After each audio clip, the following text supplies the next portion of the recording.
बच्चों, आप सभी का स्वागत है ऑनलाइन टीचिंग में। और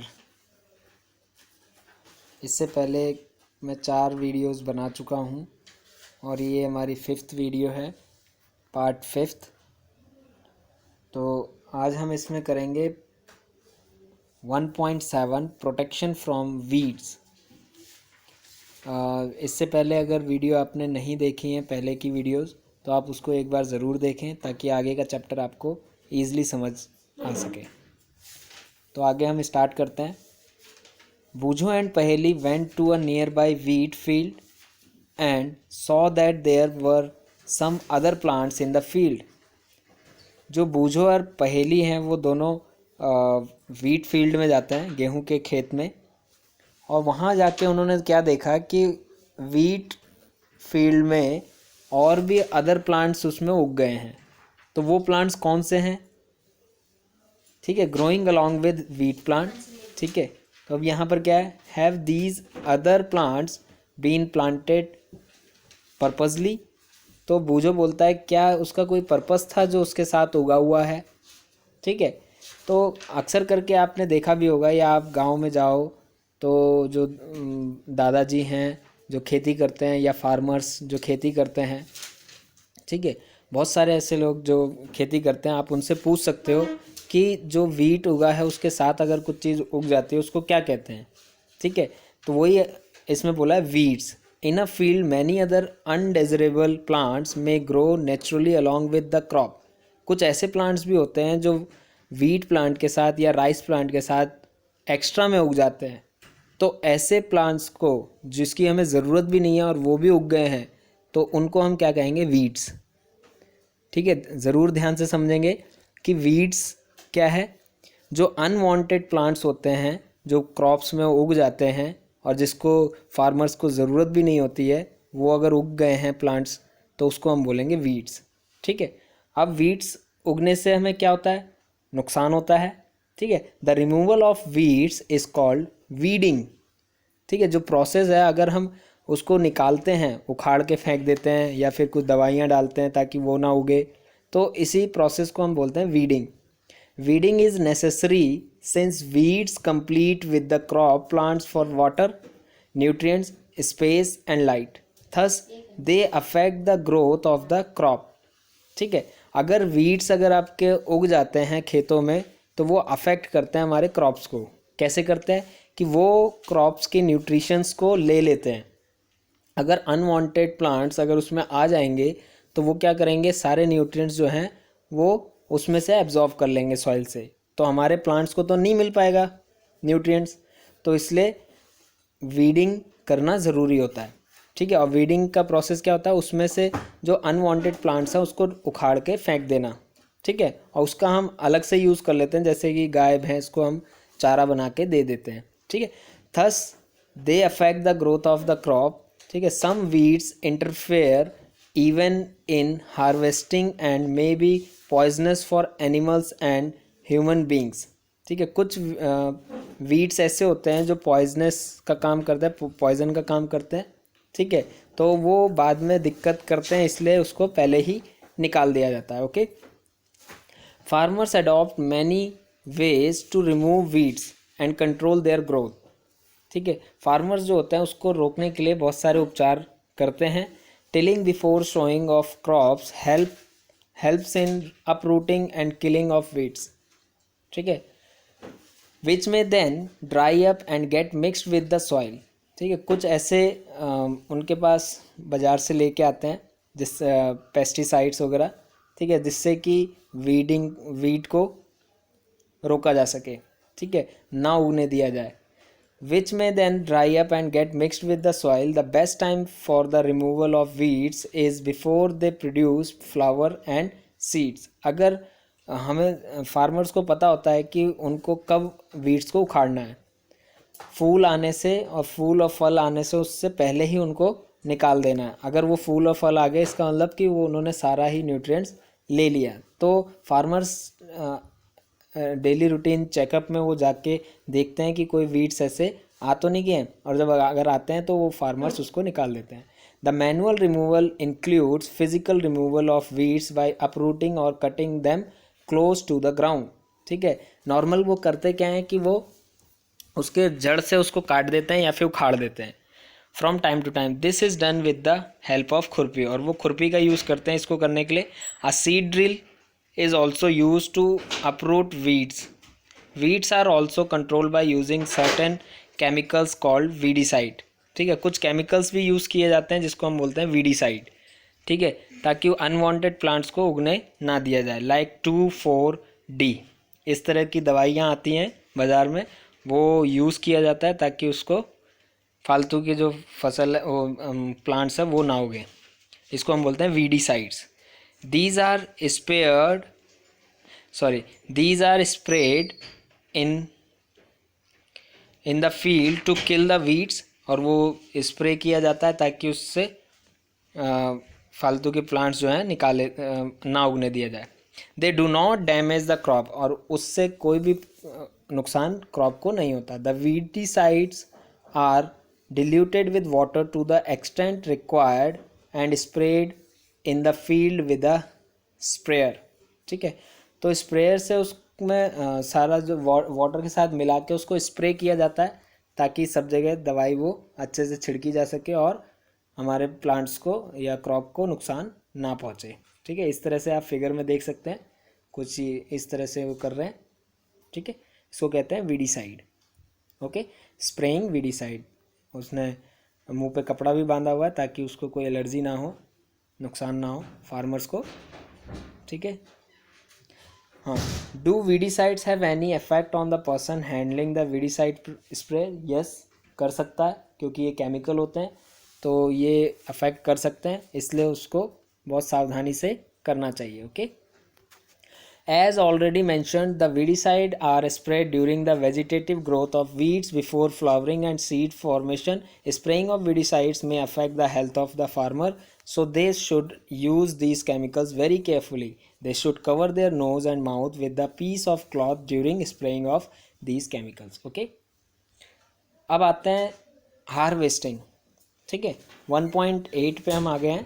हार्वेस्टिंग क्या होता है कि जब फसल पूरी तरह से पक जाती है, तैयार हो जाती है, तो उसको काटना ज़रूरी होता है। अगर हम काटेंगे नहीं तो वो झड़ जाएंगे, वो फसल वहीं पर ही। ठीक है, और नुकसान हो जाएगा।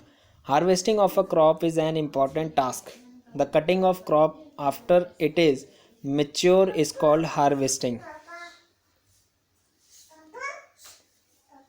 In harvesting, crops are pulled out or cut close to the ground. It usually takes 3 to 4 months for a cereal crop to mature. Harvesting is in our country is either done manually by sickle or by machine called harvester.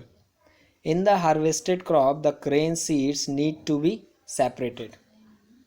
Okay, जब फसल पक जाती है तो उसको harvest किया जाता है। हार्वेस्ट मतलब काटना।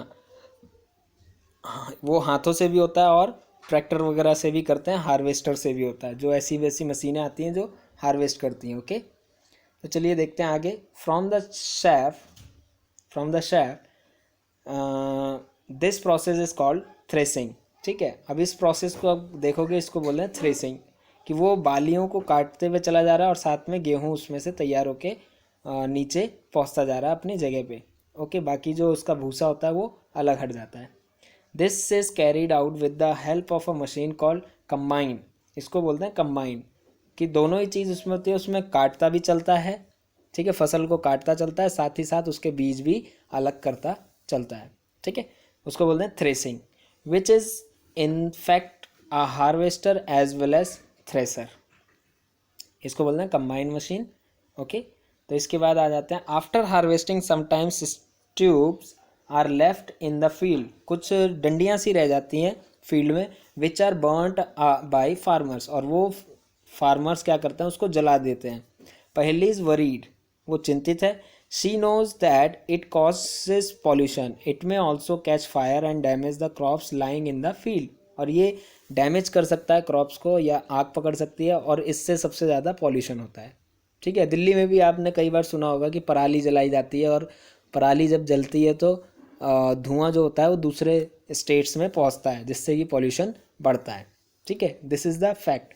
और ये क्या बोलते हैं, इससे बचाने के लिए कोई ना कोई उपाय सोचना भी ज़रूरी है। ओके, तो अक्सर करके फार्मर्स यही करते हैं। Farmers with small holdings of land do the separation of grain and chaff by winnowing. जो छोटे पैमाने पे जो किसान होते हैं वो विनोइंग करते हैं, यानी खुद से अपने हाथों से करते हैं। ठीक है, you have already studied this in class 6। ये पढ़ चुके होंगे विनोइंग कैसे करते हैं। अलग अलग हाथों से, मतलब अपने हाथों से निकाल लेते हैं, क्योंकि उनके जो लैंड होता है छोटा होता है और क्रॉप्स जो होती हैं कम होती है, कम मात्रा में आसानी से आप जल्दी से हाथों से कर सकते हैं। इसी के साथ हम आगे चलते हैं थोड़ा सा। हार्वेस्ट फेस्टिवल, ठीक है। अब यहाँ पर बड़ा मेन पॉइंट आ रहा है इस पीली पट्टी में, ठीक है, इस बॉक्स में जो देख रहे हैं। आफ्टर 3 और 4 months of hard work there comes the day of the harvest.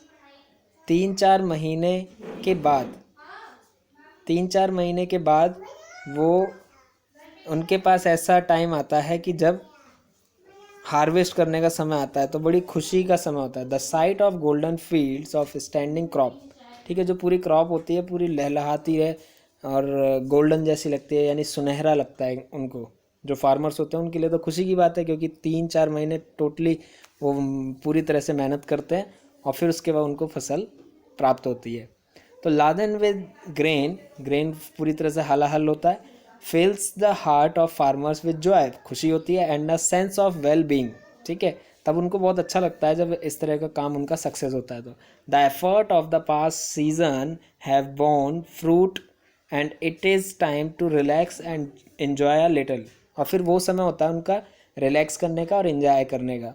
The period of harvest is thus of great Joy and happiness in all parts of India. ये खुशी का समय होता है। Men and women celebrate it with great enthusiasm. Special festival associated with the harvest season are Pongal. तो कई राज्यों में पोंगल मनाया जाता है इसी खुशी में, ठीक है। पोंगल त्यौहार है, ठीक है, जहाँ पर फसल पक जाती है तो वो पोंगल मनाते हैं। बैसाखी हो गया, ठीक है, और होली हो गया, ठीक है, दिवाली हो गया, ठीक है, नबन्या एंड बिहू, ये सारे फेस्टिवल मनाए जाते हैं किसकी खुशी में, कि जो फसल पक जाती है, फसल तैयार हो जाती है, तो इसके बाद उनका रिलैक्स करने का समय होता है, इसलिए ये सब त्यौहार मनाए जाते हैं। ओके, तो आई होप आपको ये त्यौहार के बारे में भी पता लगा होगा कि ये त्यौहार किस वजह से बनाए जाते हैं, ठीक है। ये हमारी कल्चर में चला आ रहा है। तो चलिए अब इसके बाद चलते हैं। जब हार्वेस्ट हो जाता है तो एक इम्पॉर्टेंट वर्क होता है storage. Storage of produce is an important task. ये भी बहुत इम्पॉर्टेंट होता है कि आपने फसल तो निकाल ली, तैयार कर लिया, और फिर उसके बाद उसको सेफ़ भी करना होता है। अगर सही तरीके से सेफ़ नहीं करेंगे तो वो उसमें कीड़े लग सकते हैं और वो स्पॉइल हो सकता है, मॉइस्चर उसको पकड़ सकता है, फंगस लग सकता है। तो इससे बचाने के लिए स्टोरेज में आते हैं। If the harvested grain are to be kept for longer time they should be safe from moisture. अगर हमें ज़्यादा समय के लिए फसल को रखना है, ठीक है, अनाज को रखना है, तो उसको हमें बचाना भी पड़ेगा इंसेक्ट से, कीड़े मकोड़ों से, चूहों से, ठीक है, माइक्रो ऑर्गेनिज्म से, मॉइस्चर से। Harvested grains have more moisture. If freshly harvested grains are stored without drying they may get spoiled और attacked by organism making them unfit for use or for germination. Hence, before storing them, the grains are properly dried in the sun to reduce the moisture in them. ठीक है, अगर उसको save करना है तो उसको पूरी तरह से पहले धूप में सुखाया जाता है और फिर उसमें कुछ दवाइयाँ छिड़की जाती हैं ताकि उसमें कीड़े मकोड़े ना लगे, ठीक है। This prevents the attack by insect, paste, bacteria and fungi. तो आई होप यहाँ तक आपको समझ में आया होगा। तो अब पहेली कुछ कहती है, क्या है देखते हैं। I saw my mother putting some dried neem leaves in an iron drum containing wheat, I wonder why. ठीक है, अब पहेली बोलती है कि उसकी मदर ने ड्रम में जिसमें गेहूं रखा है उसमें कुछ नीम की पत्तियां डाली। और नीम की पत्तियां क्या होती हैं, कड़वी होती हैं। तो नीम की पत्तियां क्यों डाली गई, क्योंकि कीड़े ना लगे गेहूं में, इसलिए उन्होंने नीम की पत्तियां उसमें डाली, ठीक है। क्योंकि नीम की पत्तियां कड़वी होती हैं तो जल्दी से कीड़े उसमें नहीं आ पाएंगे। ओके, तो चलिए आगे चलते हैं थोड़ा सा। लार्ज स्केल पर कैसे गवर्नमेंट करती है। फूड फॉर एनिमल्स, यहाँ पर इस पॉइंट ये फिगर देख सकते हो 1.10 A, ठीक है। Silos for storage of grains, ये स्टोरेज यहाँ पर किए जाते हैं ग्रेन्स को। फूड फ्रॉम एनिमल्स, ठीक है, ये फूड फ्रॉम एनिमल्स है। पहले हम यहाँ पढ़ते हैं इस वाले पोर्शन पे, figure 1.10 B। Farmers stores grains in jute bags और मेटलिक बीन्स, ठीक है। However large scale storage of grains is done in silos, जो बड़े पैमाने पे जो ग्रेन को स्टोर किया जाता है वो सीलोज में किया जाता है और ग्रैनरीज बोलते हैं, या तो सिलोज बोलो और ग्रैनरीज, ठीक है। To protect them from pest like rat, चूहों से और कीड़े मकोड़ों से बचाने के लिए उसको सीलोज और ग्रेनरीज में सेव किया जाता है, ठीक है। आप दोनों फिगर आप देख सकते हैं, ए और बी। ये बी है फिगर, बोरी के बोरे दिख रहे हैं आपको, ठीक है। और ये सरकार इसको करती हैं, ठीक है। हाँ, dried neem leaves are used for storing food grains at home, घर में हम इस तरह से करते हैं। For storing large quantities of grains in big godowns specific chemical treatment are required to protect them from pest and microorganism, ठीक है। इसको करने के लिए लार्ज स्केल पे तो केमिकल का भी यूज़ किया जाता है। आई होप यहाँ तक आपको समझ में आया होगा बच्चों। चलिए थोड़ा सा और आगे चलते हैं, बस ये लास्ट है हमारा वीडियो लेक्चर, इसके बाद ये चैप्टर ख़त्म हो जाएगा, डोंट वरी, ठीक है। Food from animals, activity 1.3, make the following table in your notebook and complete it. Food, milk जो है कहाँ से मिलता है, सोर्सेज बताया मैं, cow, buffalo, she goat, she camel, ठीक है, ये सारे सोर्सेज हैं। After completing this table you must have seen that like plants animals also provide us with different kinds of food. Many people living in the coastal areas consume fish as a major part of their diet. In the previous classes, you have learned about the food that we obtain from plants. We have just seen that the process of crop production involves a number of steps like selection of seeds, sowing, ठीक है, etc. Similarly, animals reared at home or in farms. इसी तरह से क्या होता है कि जैसे हमने स्टार्टिंग में देखा कि मिट्टी को तैयार करना, फिर उगाना बीजों को, फिर उसकी केयर करना, फिर उसके हार्वेस्ट करना, ये सब तो पढ़ लिया। अब इसी तरह से एनिमल भी होते हैं जो पाले जाते हैं हमारे फूड के लिए, ठीक है। तो आगे चलते हैं। Have to be provided with proper food, shelter and care. जो एनिमल्स है जिनसे हमें फूड मिलता है, हम उसकी भी सेवा करते हैं, हम उसको पालते हैं, उसको उनका ध्यान रखते हैं, ठीक है। उनको रहने के लिए घर देते हैं, उनको भी खाना पीना देते हैं, ठीक है, और उनकी केयर करते हैं ताकि हमें उनसे फूड मिल सके।